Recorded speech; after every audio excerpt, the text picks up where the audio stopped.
Super Mario, Ratchet Clank, Sly Cooper, Super Mario, Ratchet Clank, Sly Cooper, Jak and Daxter, Banjo-Bloody-Kazooie, Rayman, Spyro. The list goes on. Do you remember the glory days when 3D platformers were king of the hill? When exploring amazingly colourful worlds filled with an array of wacky characters was everybody's favourite pastime? I've got such a soft spot for this genre. My first experience of home console gaming was being lucky enough to open up an N64 with a shiny new copy of Super Mario 64 one Christmas morning.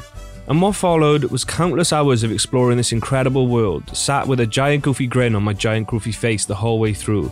There's a million videos on YouTube explaining why Super Mario 64 may be the most important game of all time. And whether you believe that yourself or not, for me personally, it certainly is one of them. Nintendo single-handedly set the standard for what a game should be moving forward, and everyone wanted to get in on the action. Most trying their best to add different unique mechanics or mixing some different gameplay styles in, or just letting us play as a cute crocodile, or a limbless Frenchman, or a fucking glove. Gotta love the glove. I think it's fair to say that this generation provided a lot of us with our favourite games, or at the very least has provided some of the greatest mascots of all time. I mean, Ratchet and Clank is still my favourite series to this day. It's great to see that there's been a revival in this genre over the last few years after gritty realism and mature shooters took the main stage for a while. This new lease of life possibly happening due to people becoming increasingly fed up with reskinned shooters, bloated open worlds and battle passes. Or maybe it's just straight up nostalgia wanting that simple linear platforming of old. We're getting new games in legendary franchises after decades, or remakes and remasters of our childhood favourites, and I'm here for all of it. But sadly, some mascots weren't lucky enough to make it out of their eras. Being abandoned don't need to exist in the memories of their past players, Reddit threads and YouTube videos like this one. But have they been left behind rightfully, unable to keep up as we've all moved on to bigger and better things? Or do they deserve their place in the sun, only being left behind due to an oversaturated market at the time? I don't know about you, but I'm certainly looking forward to finding out.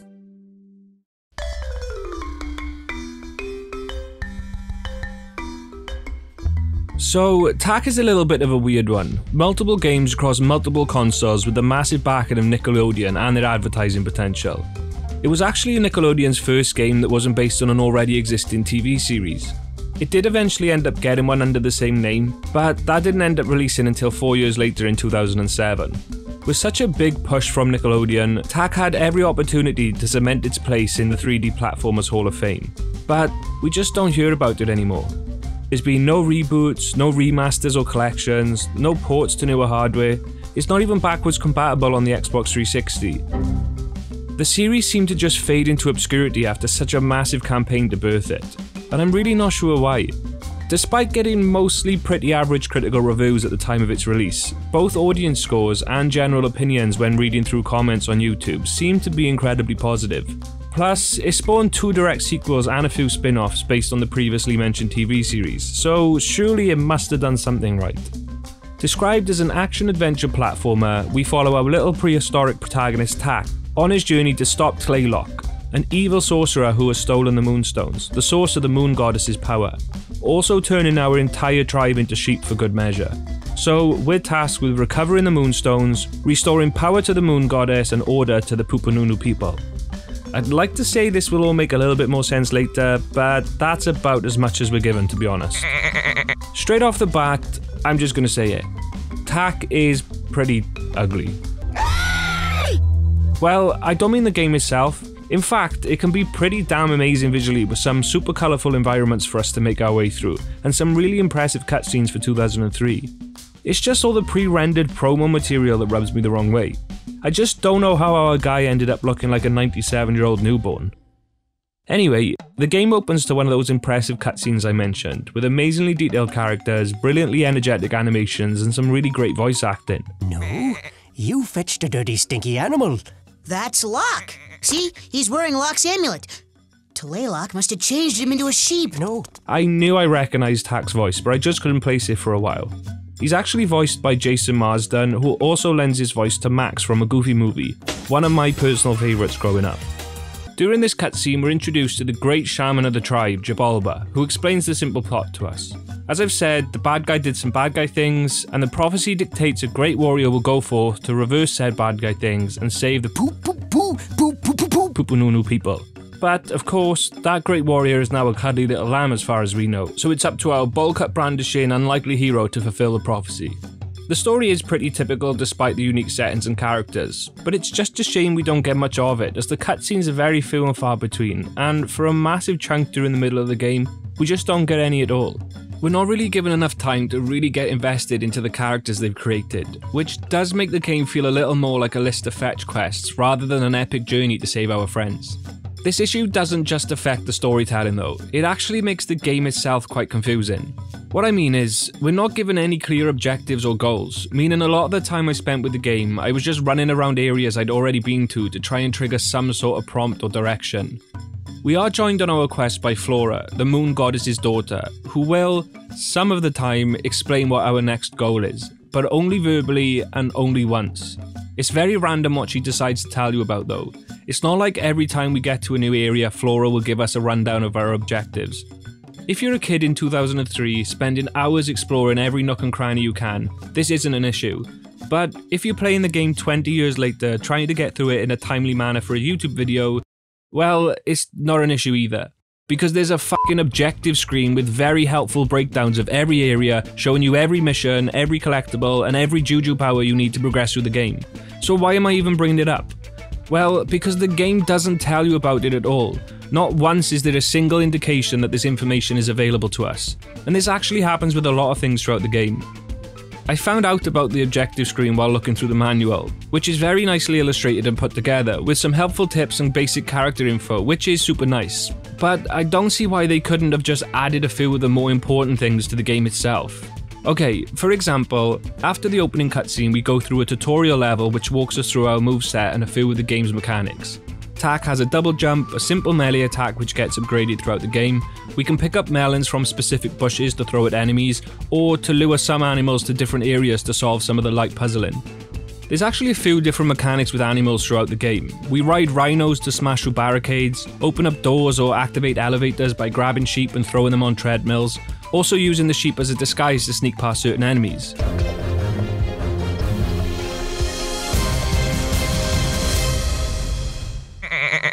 So that's all fine, great even, but this tutorial tells us how to jump, how to double jump, how to move, how to turn the bloody camera.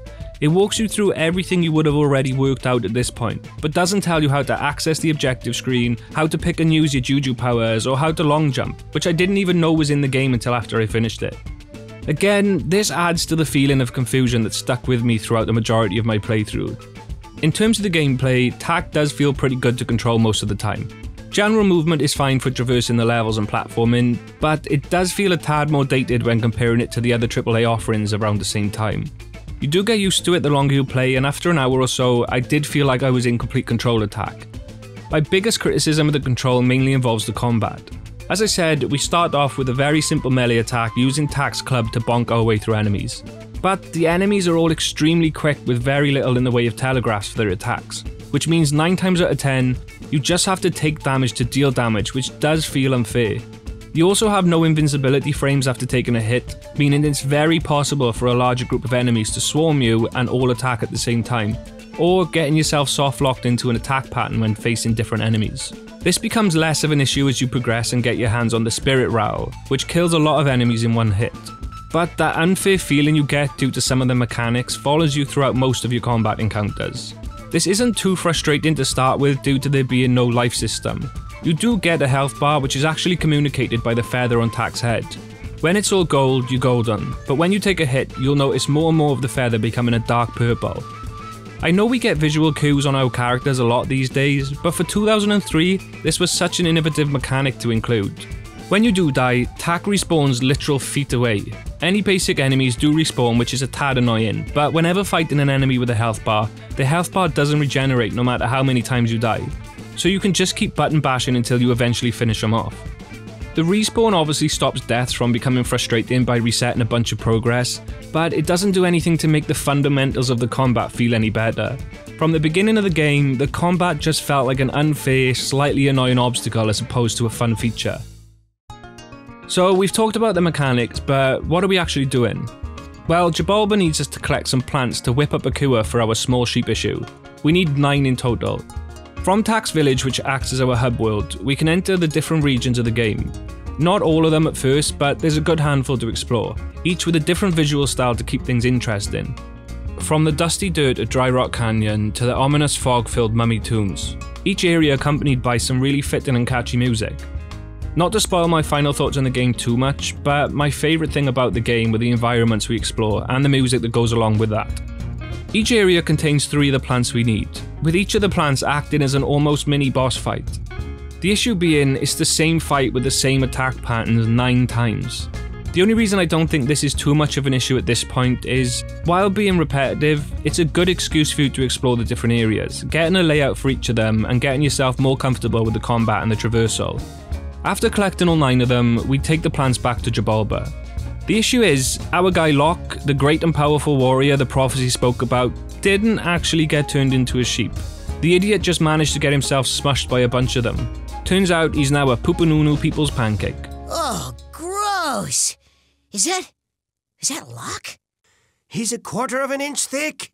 He's a poopanunu people's pancake. Jabalba knows a way we can help Locke by using Yorbles to create a resurrection spell. To perform the spell, we need to grab Locke's spirit balloon first though. No, really. This is when the issues I have with the game's mission structure and pacing become most apparent.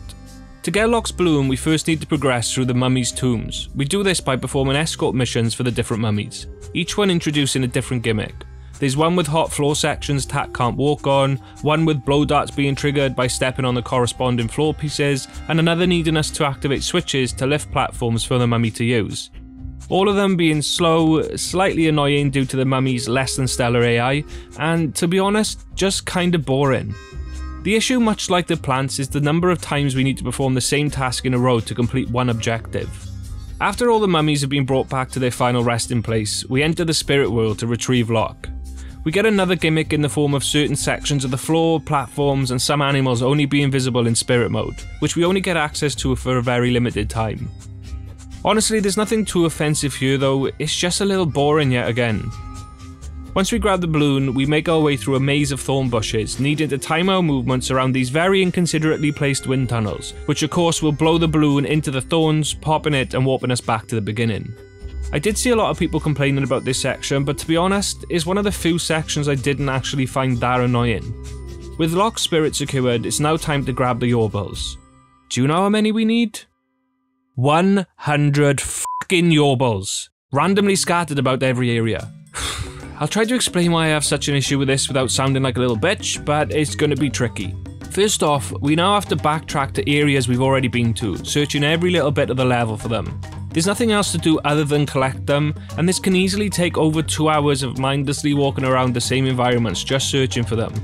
The other reason it annoys me so much is that they could have easily let us collect the Yorbles whilst progressing through the different levels from the start, but they give us some bullshit reason that Tak needed the spirit rattle to be able to see them first. If they had just let us start collecting them from the get-go, it would have eliminated all the repetitiveness. It was during this time that all the enjoyment just got sucked out of the game for me. There's still so much to go into, but I'm not trying to make this a full retrospective, so I'm going to try and bang through it. Once the Yorbles are collected, we move on to finding the 3 moonstones. Heck, there is no more time. You'll have to get the moonstones while Locke recovers. Yay, another fetch quest, yay. Luckily, this does give us some new areas to explore. And luckily, one of them is Chicken fucking Temple. 100% the worst section of the game by far. Okay, we need to collect these eggs and carry them to a frying pan in the middle of the level, but each area is filled with other chickens who are more than willing to mess you up to defend the egg, smashing it to bits. If you do manage to avoid these maniacs, make sure you don't panic and mistime a jump, because then you'll grab a ledge, also smashing the egg to bits. Also be mindful of the guards spread throughout the area, who will move quicker than you, so will very easily catch you and, you guessed it, smash the egg to bits. Not annoyed yet? Yeah, that's cool. Now we have switches on the floor to open up the room we need to get into to get the egg, whilst avoiding the maniacs, the guards, and the ledges. Slightly frustrated now, right? Hang on, we're getting there. Now we have switches to open up the doors to the room with the egg in, but there's no egg in there now. It's another switch to open a different door, but that door's on a timer. But once we're in there, we can see that there's another switch that opens the door to get into the room with the egg in, but we need to get a chicken to sit on the switch for us, meaning we have to precisely smack the shit out of the chicken to get to the switch. But make sure you don't knock it off the edge or take too long, because the chicken will f***ing eat itself right off the edge, meaning you have to go back and get another egg and restart this entire bullshit process all over again. F*** off, Chicken Temple. You know how I mentioned this game makes you do the same annoying things over and over again too many times in a row? Yeah, it's no different here. There's 7 eggs. Honest to God, I haven't been this close to tears playing a game since Sarah fucked my life up for 3 weeks. Luckily, the 2 remaining moonstones are no issue in comparison. We make our way through a series of different rooms in dry rock caverns, completing a few platforming sections and clearing out enemies, with the final moonstone being in the mountaintops, racing to different coloured switches to raise platforms, before finishing with a rhythm-based dance-off because this is a 3D platformer in 2003, so of course there's going to be a rhythm-based dance-off. All of this then takes us through to the final boss fight with Tlaylock. First we just hit plants before turning into a chicken and making it across this bridge. The second section detaches the plants from the platform, so we have to shoot at them with our blowgun. Then we're a rhino before our final section where we need to bait Tlaylock's attacks to the force field that is now around each of the plants. Once we manage that, well, I don't actually know what happens because my game decided to glitch out and turn off all the sound, so I had absolutely no dialogue. But from what I can gather, Tlaylock's attacks get reversed onto him, transforming him into a sheep. So we need to grab him and throw him into this Mahusive plant to finish the fight, launching him into the air, landing next to 4 goats who, well, maybe the less said about that the better. Finally, the spell is reversed, the Poopanuno people are restored to their human forms, and Tak and Flora giggle off into the sunset together. I am deflated, and I missed out so much stuff. I didn't talk about the tikis we can collect to take to shrines to summon other Jujus who will open up new areas. I didn't talk about the fact that there's a snowboard level that, while controls well, is weirdly in depth and is fun for 1 or 2 goes, really doesn't affect anything in the slightest. I didn't mention the fact that we have a chicken suit where we can fly about shitting out exploding eggs and painfully slowly gliding our way around the island to grab a new Juju power that will now turn enemies into chickens themselves. I didn't talk about any of the Juju powers really.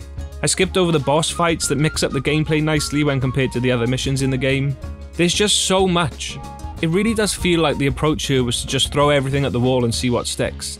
But I think it's pretty detrimental to Tak in a few ways. And it's just odd how a game that tries to give you so much variety ends up becoming so frustratingly repetitive. There's a lot to like about Tak. The setting is great with some beautiful environments, the music is fantastic throughout, the characters, while a product of their time with the poop jokes and fart humour, are likeable with some funny moments. Called for by the papoop. Oh, papoop. I even like Tak with his little go-get-em attitude. But I found it very difficult to find any enjoyment in the game after the first 2 hours, which is a real shame. If you enjoyed this one growing up, I don't blame you. I'm sure I would have too. And I'm not even saying that it's a bad game. It's just a bit of a boring one with a few frustrations along the way. Maybe things get better in the sequels, and I do have a video planned in the future where we could take a look at one of them. There was a list of games that THQ Nordic got the rights to during the acquisition, Tak being one of them. And it looks like they confirmed a few of them for reboots or remasters. So who knows? Maybe Tak still has a bright future ahead of him yet.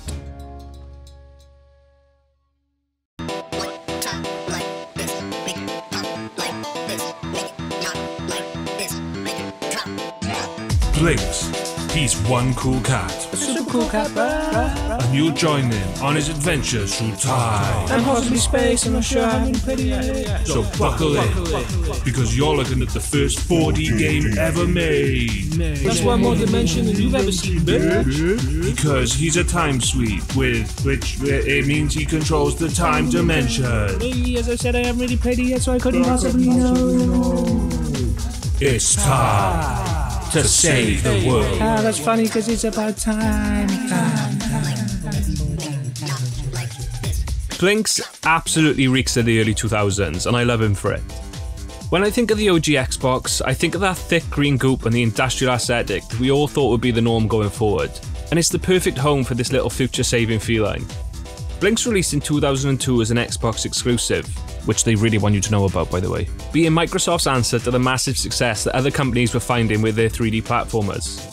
Unfortunately, our four-poled pal was greeted by mixed reception and average sales, with some critics claiming the time-controlling mechanics the game implemented made it too difficult.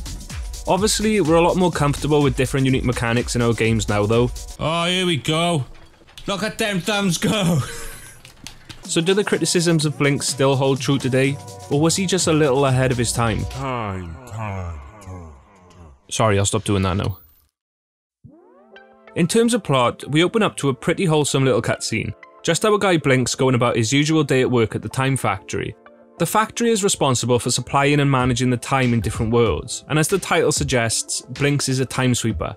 If there's any glitches in time, it creates time crystals that will eventually turn into monsters, meaning it's up to the time sweepers to go into each world, sucking up the crystals before they get a chance to change. Hence the little vacuum cleaners they're all kitted out with.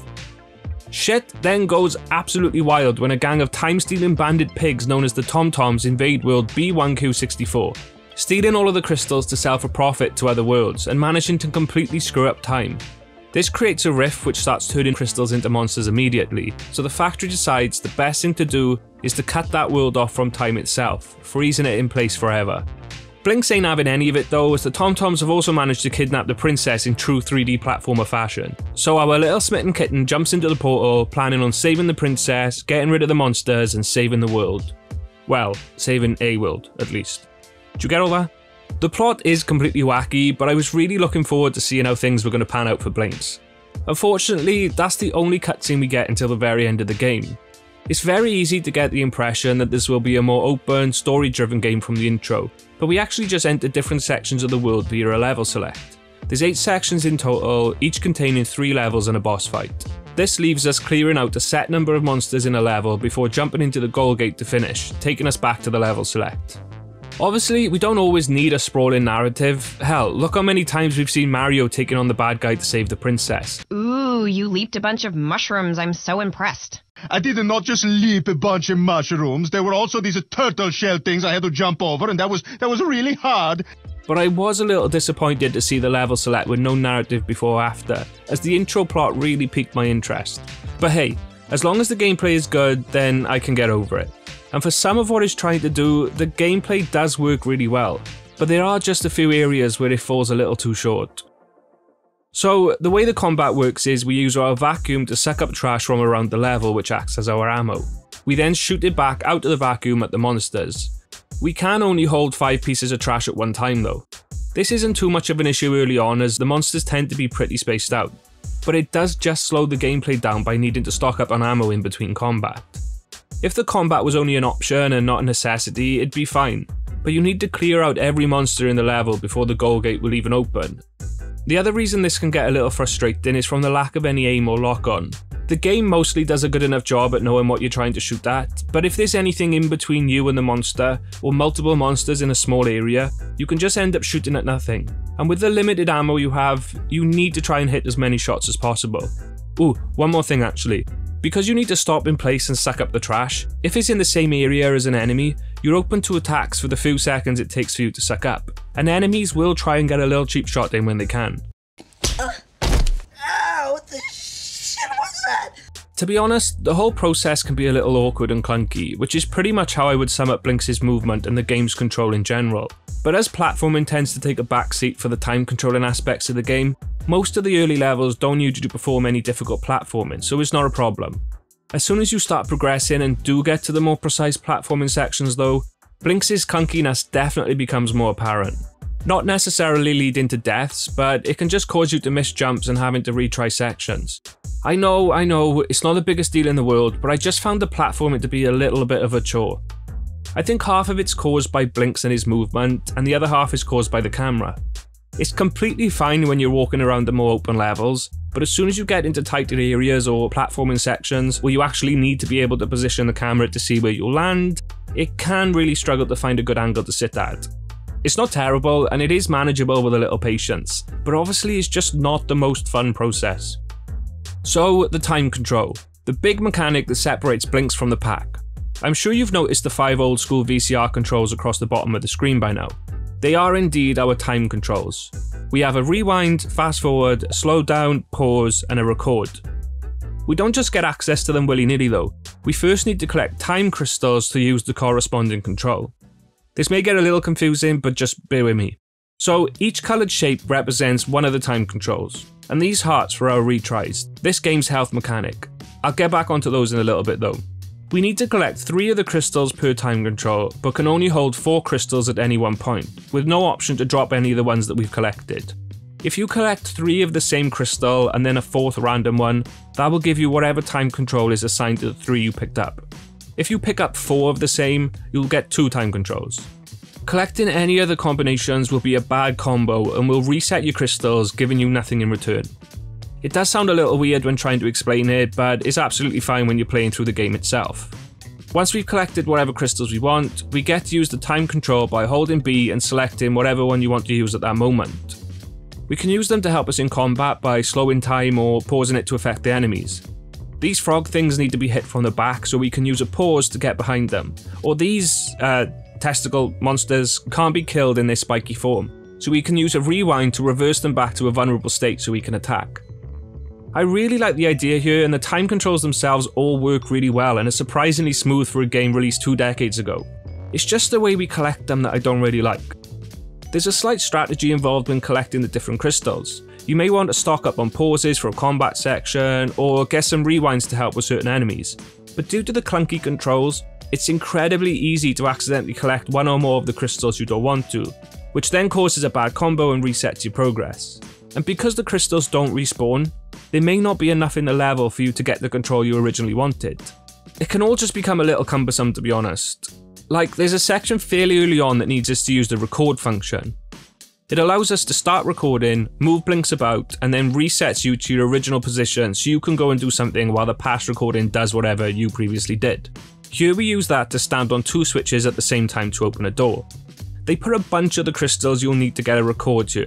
But my problem is, I was saving up hearts to get retries, but as I can't progress without the rewind, I just have to give up the heart crystals, which may not sound like a big deal, but when you've very carefully been navigating the level up until this point so you don't accidentally fuck up your combo, it's just annoying that the game forces you into that situation. The retries I mentioned are exactly what they sound like, the amount of time you can retry before getting a game over. Since Blinx actually has no health, when you get hit, time rewinds and you're able to retry the section. You have a maximum of 3 retries stored, and once they're gone, you get a game over and will need to restart the level from scratch.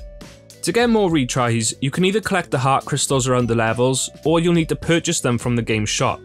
You'll see these gold shiny shapes around the levels that act as currency to get upgrades and retries. But if you don't have enough money to get any more, it can leave you needing to complete the level start to finish in one go. And with the clunky controls and camera, that can be way easier said than done. I like a lot of what they tried to do with Blinx, and I think the idea is unique and the mechanics could create a really enjoyable game. But by the time I got to the 3rd world, I couldn't help think that I'm not really missing out on much if I stopped here. Apparently the later levels really ramp up in difficulty too, and if I'm already struggling to enjoy the gameplay in the 3rd world, without the motivation of an interesting plot or variety in gameplay to keep me interested, I don't really feel like continuing.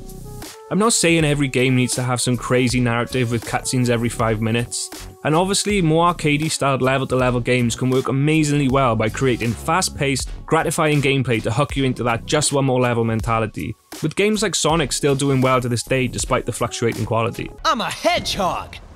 But as much as I love a lot of what Blinx offers, I just didn't get the enjoyment out of the gameplay that I was hoping for. Thanks to an intriguing plot, brilliantly designed characters, fun music, and some really good ideas, there's so much to suck you into the world of Blinx. But due to a few frustrations and a little jank, some of those ideas just didn't transition into fun gameplay as well as they could have, meaning there's just not a lot to keep you there. Unfortunately, I think that's why Blinx kinda got lost to time. Shut up!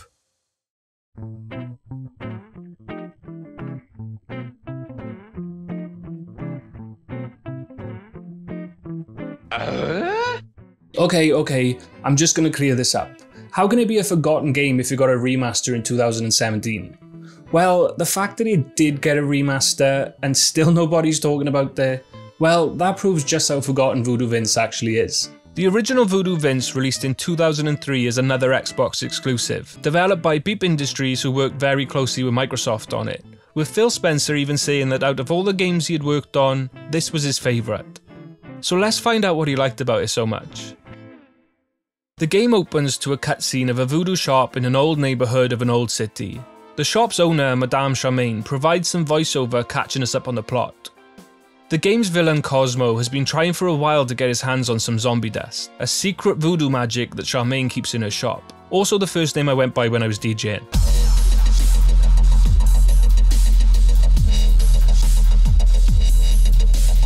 One night, Cosmo sends 2 goons to the shop to finally grab some of that zombie dust, and even though Charmaine tries her best to stop them, she gets absolutely bodied by a flying chair. Getting kidnapped by the goons who take her and the zombie dust to Cosmo's lair. Luckily, some of the zombie dust was spilled in the kerfuffle, landing on Charmaine's 3rd best voodoo doll, Vince, magically bringing him to life. So now it's up to Vince to make his way through various locations to get to Cosmo's lair and save Charmaine, helped out by some voodoo magic along the way, of course. So there's a few things you're going to notice when playing Voodoo Vince. Firstly, the music. God damn the music. It is fantastic. A bunch of smooth jazz to immerse you into the super stylized, moody New Orleans, while also mixing in some more quirky melodies and instruments to give it that little voodoo vibe.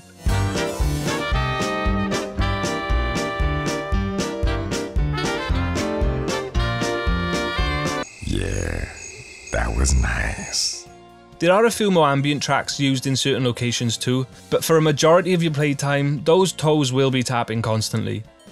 Secondly, the visuals. I don't mean like Sick graphics, bruh. even though the original release still had some amazing detail for its time. I just mean the whole aesthetic they went with in general. I really love the visual direction they took. We get to make our way through a mix of varied locations, a creepy graveyard to a haunted house, through to some magical treetops and an isolated swamp. All of them designed brilliantly with a load of deep midnight blues and rich purples, contrasted with pops of green to cement that voodoo vibe. I don't know what a voodoo vibe is exactly, but I just know this is it. Lastly, the controls. I love them too. We get a simple moveset consisting of a double jump, a basic punch, a spin attack that can be used to get a little extra distance from your jumps, and we can float after a jump to cross larger gaps, and it all feels great to use. We also get a rope swing a little later in the game, but that works just as well. Whenever you boot up a platformer from the early 2000s, especially one that isn't talked about anymore, you can normally expect a little frustration from the controls, but there really isn't any here with Voodoo Vince. I always felt super confident that I was going to make jumps, land where I was planning to, and the camera was never going to screw me up. Even when we get a different control scheme with the few vehicle levels we get, they always felt super responsive and easy to control.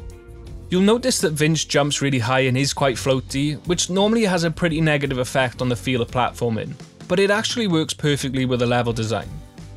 The levels are all pretty small but nice and open, with each level setting a single goal, sometimes needing you to do a few smaller tasks to achieve it. They give you your goal and then leave it up to you to explore the level, work out what you need to do, get it done, and then just move on to the next. There's no confusion, no backtracking, no frantically reading through guides to see what the f you're supposed to be doing. It's just all really straightforward. A majority of the levels also have a bunch of verticality to them, and to be honest, when I first started jumping onto the rooftops, I thought I wasn't supposed to be able to get up there.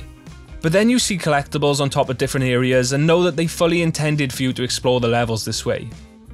Speaking of collectibles, there's only a few to mention. There's these bottles of zombie dust that will give you extra health for every 100 you collect. I'm not really sure why Cosmo had to kidnap Charmaine for the zombie dust when there's literally thousands of bottles of it scattered about, but we needed motivation or we wouldn't have a game, so let's just skip over that. We're also going to see a bunch of these pages scattered around the levels. When you collect all of the pages, a voodoo skull will appear and start floating away, needing you to follow it through a small platforming section. Completing this will give you another bottle of voodoo, which indicates how many times you can use your voodoo powers. You can refill the bottles by defeating enemies and collecting the orbs that they drop, but obviously it's helpful to have as many of them ready to go as possible. The last collectibles are these voodoo statues that will give you a new voodoo spell for everyone you collect. The issue is, they're just visual changes, so it's... Actually, I should probably talk about the voodoo power, shouldn't I? It is kind of a key point in the game, I guess. So with Vince being a voodoo doll, it means he has the ability to hurt enemies by hurting himself. As long as you have enough voodoo, at any point you can pull both triggers to unleash a voodoo attack. Getting stuck with a bunch of pins, thrown into a blender, bonked by a wrecking ball, literally shitting yourself to death. There's a ton of them.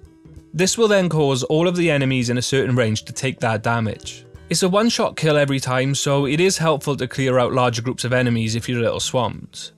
But my only gripe with it is, well, that's all it's good for. Although they're all super over the top and fun to watch, you're just given a random attack out of the ones available to you, and as I said, it's purely visual. It's actually my only criticism of the whole game, to be honest. It's just not a very fleshed out mechanic. For example, in the tutorial level there's a big meat grinder that you jump into, and it demonstrates how that affects the enemies in the area. So it feels like a lot of your encounters would be a game of strategy, working out what type of environmental attack would be most effective against different enemies, or maybe finding something within the levels in order to hurt yourself. But there's only a select few times that you'll do anything like this throughout the game. Honestly, I'm not bothered about the lack of depth in the Voodoo mechanics because I had such a fun time with the rest of the game. Yeah, it would have been nice to get a little more depth in the combat, but it really doesn't do anything to tarnish how great Voodoo Vince is as a simple 3D platformer. It is incredibly easy and straightforward, but I don't think there's anything wrong with that here. It's an enjoyable few hours of platforming your way through some interesting levels, listening to some incredible music. If it wasn't obvious, I really love this game. The controls and the levels are just as fun as any of the big boys released around the same time, and it's actually reminiscent of a few of them. You hop around the rooftops of slightly gothic environments like Sly, floating and swinging your way through mystical treetops like Rayman, and the game shares a similar humour to Psychonauts. Granted, it's not as clever, and Vince does fall into the trap of quick quips and the little dude with a big attitude personality, and a lot of the time Vince's comments don't quite land, but there were still a few times he got a chuckle out of me. Darn, still ugly. Oh, come on, that's a little bit funny. The game's other characters are all great too. They're all designed brilliantly and are always visually interesting. The only negative thing I could say is, you don't get a massive amount of personality out of them. Not because they don't have any, but just due to you not spending much time with them. They are enjoyable for the limited time you do though. Come to think of it, there's actually a few levels that reminded me a lot of Psychonauts too. My favourite example of this is after making your way through a haunted house, you meet a terrifying little possessed doll who you end up having a boss fight with.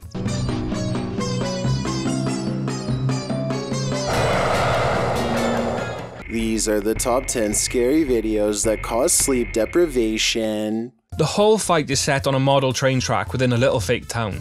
You need to use the model trains to crush yourself 3 times to finish off Dolly, and I just love the fact that we're a voodoo doll fighting a demon doll from hell in an adorable little model town. I'm sure if you've played Psychonauts, you can see the resemblance. I don't know why exactly, but I always love the whole Honey I Shrunk the Kids gimmick in games, and it's that type of wackiness that I really enjoyed throughout my playtime. I was always excited to go to the next area to see what we'll get to explore. I'm not going to talk about any more of the story or the ending, and I've left out footage of the later levels because I would really encourage you to just give this one a go for yourself. Voodoo Vince doesn't do anything remarkable, and you can see the obvious inspiration from other games, but everything it does do, it does fantastically. And it's a real shame that Vince didn't get a sequel to really flesh out some of the Voodoo mechanics and create something a little more unique, but just as enjoyable. It's available on Steam for a tenner, and if you grew up with the usual suspects, I really think you'll enjoy your time with Charmaine's third best voodoo doll.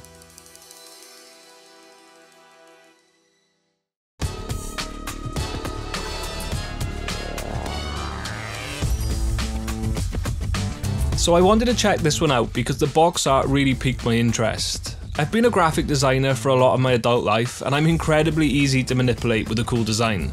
I'm guilty of buying products purely because it had a funky logo on it. Yeah, I'm a weak man. Spoiler alert, but although I do still really like the cover and the game's visual design in general, everything after that came as a little bit of a letdown. Whoa, I know, I've seen a bunch of people expressing their love for this one in the old YouTube comments, but as someone who has no prior knowledge or any nostalgia for it, Whiplash really hasn't aged very gracefully in my opinion. The premise is, we play as a long-tailed weasel Spanx, who's chained to, and I quote, a frustrated little smarty pants rabbit, Redmond. The pair are stuck in an animal testing facility that's planning to shove them both through the Genetic Recombinator, a machine that combines animals once they've outlived their usefulness, merging Spanx and Redmond into a hideously mutated, or possibly incredibly adorable weasel rabbit. A wabbit. There is some really weird mixed messaging going on though. The game shows us how evil the humans are for testing on animals, and we need to escape the facility and save the other animals from this terrible fate. And of course, that's a lovely message. But then it very quickly turns into an episode of Happy Tree Friends. Because Redmond is chained to us, we use him as our melee attack. And I know it's just a game, but I can't help feel a little bit bad for the guy. We're bashing him against walls, electrocuting him to use as a rope swing, and jamming his little fluffy body into door chains to unlock them. Forget Manhunt, I'm sure this game is responsible for at least one person doing something weird with their little sister's rabbit. Where my issues begin with the game though, is the fact that it very quickly boils down to a repetitive button basher.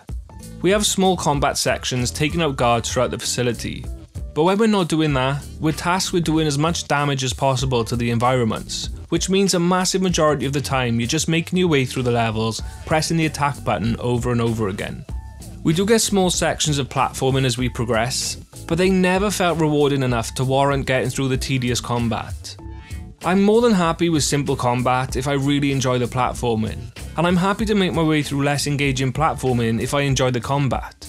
But unfortunately, both just felt underwhelming to me in Whiplash. I just never got that sense of engagement I was hoping for. My main criticism of the combat, other than the repetitiveness, is how simple our moveset is. We have 3 different attacks we can use to begin with, but none of them felt very different to the others. There is a combo system allowing you to chain together various attacks, but it never felt necessary to overcome any of the enemies. As long as you're smacking one of the attack buttons, you can easily finish off any obstacles along your way. We have a similarly simple moveset when it comes to platforming. There are some nice inclusions like being able to run quickly on rails or swinging Redmond around our head as a hover move. But we're not able to chain any of these maneuvers together in a satisfying way either.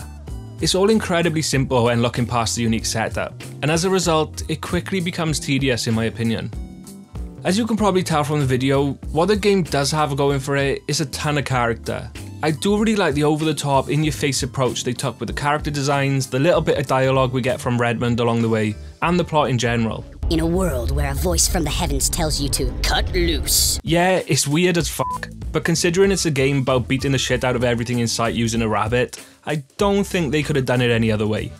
It reminds me a lot of those early 2000 Cartoon Network shows you'd have to sneak down to your living room to watch after your bedtime.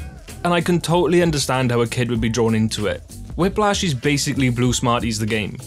Unfortunately though, it falls into the trap of having a bunch of style, but not too much substance when spending any length of time with it, resulting in an interesting idea quickly becoming a pretty forgettable game.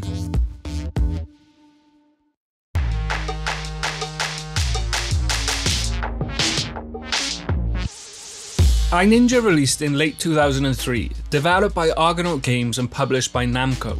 Described simply as an action platformer, we take control of our little ninja called, well, Ninja. Looking at the back of the case, it's pretty apparent that this is a product of the early 2000s, where everything had to be super loud and crazy. Meet Ninja, the sword-swinging, rage-filled assassin with a bad attitude and a bad temper to match. Why were we all so angry back then? Although the branding is similar to that of Whiplash, after spending 10 minutes with it, it's easy to see that it's actually quite the opposite. It falls a little flat in terms of personality when you look past the over-the-top descriptions, and the cover does look a little bit like one of those 2008 iPhone games. The name even sounds like one actually. But pretty much everything else about iNinja is incredible. So in terms of gameplay, the setup actually reminds me a lot of Crash, just more ninja-y of course. We have a few different hub worlds with a handful of levels and a boss fight in each of them, with later areas and levels being locked behind earning a certain colour belt. You can upgrade your belt by earning grades from the levels, even allowing you to re-enter levels to complete time trials to earn even more grades. See what I mean about the Crash thing? Of course, we have the usual platforming and combat levels, but there's also a wide variety of other gameplay styles introduced throughout. I know that sounds like a little bit of a red flag, but trust me, most of them are great to play. Everything is fast-paced, incredibly smooth and responsive, and it's always switching up how you traverse the levels. Mixing in wall runs, wall jumps, rope swings, rail grinds, ball rolling and half-pipe running to keep that erratic pace. It's honestly just fun as hell. Like the first area needs us to return these giant robot's eyes back to him by performing different ball rolling sections. And honestly, I'm not the biggest fan of ball rolling, especially in older games, but because of the responsive controls, I really enjoyed these sections. That said, there are a few styles that don't quite hit the same. We do get a few turret stages, and if you're anything like me and grew up with early 2000s platformers, you've probably had your fill of turret sections in games for life. They control fine and are a little more in depth than most, allowing you to shoot at targets to gain temporary upgrades like stronger shots and rapid fire. But they just go on way too long, needing you to complete 5 waves of not very challenging sitting in place and shooting at shit. There's just a bit of a disconnect between these slow-paced turret levels and the usual frantic high pace of the others. For the most part though, I enjoyed my time with most of the gameplay we get, and it was always exciting to see what a level had in store for us next. It was so awesome to jump into the first boss fight, fully expecting the usual 3 phases of simple combat with a little platforming, only to be greeted with a giant robot boxing match in the middle of the ocean. In general, the plot does take a little bit of a backseat, and although we get Billy West voicing our little ninja, we don't get too much out of him. Ninja's character is basically just angry, for the few hours I spent with him at least. You're safe enough, but I can't control the rage! That's what I meant when it comes to the lack of personality. Although we get some cool characters and some greatly designed bosses, they are all just a little forgettable. Comparing it to Crash again, even though they also rely on simple stories and character interactions to focus on the level-to-level gameplay, a majority of the characters are still super memorable with their own established personalities. It's not really a fair comparison given the amount of games Crash has to flesh out the characters, but iNinja just feels a little generic in comparison. To sum up the plot, Ninja's an angry bastard who can't control his rage yet. The f*** you say to me, you little shit? Accidentally beheading his master in one of his little freakouts. Our master now joins us as a spirit, talking us through each stage before we jump in, imparting words of profound wisdom along the way. Recall that time and tide make Jack, dull boy. Kind of.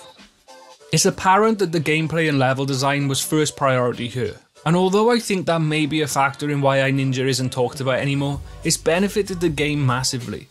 I said in my last video that I feel like the control you have over your character is probably the most important thing in most games, especially one in this genre. And I really think iNinja is a true testament to that statement. I feel like the name and some of the decisions made with the design really did this game a little dirty. I can see why someone would have picked a different game that may have looked more engaging at first glance, leaving iNinja to fade into obscurity. But for anyone who's looking for a fun as hell game, letting you bolt around levels and chop dudes up with some great controls and satisfying movement, I recommend grabbing a copy of iNinja off of eBay and just jumping in for yourself.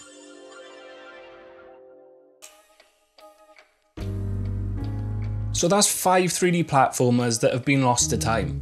And I'm really happy to say that there's a few hidden gems in there I can wholeheartedly recommend you checking out for yourself.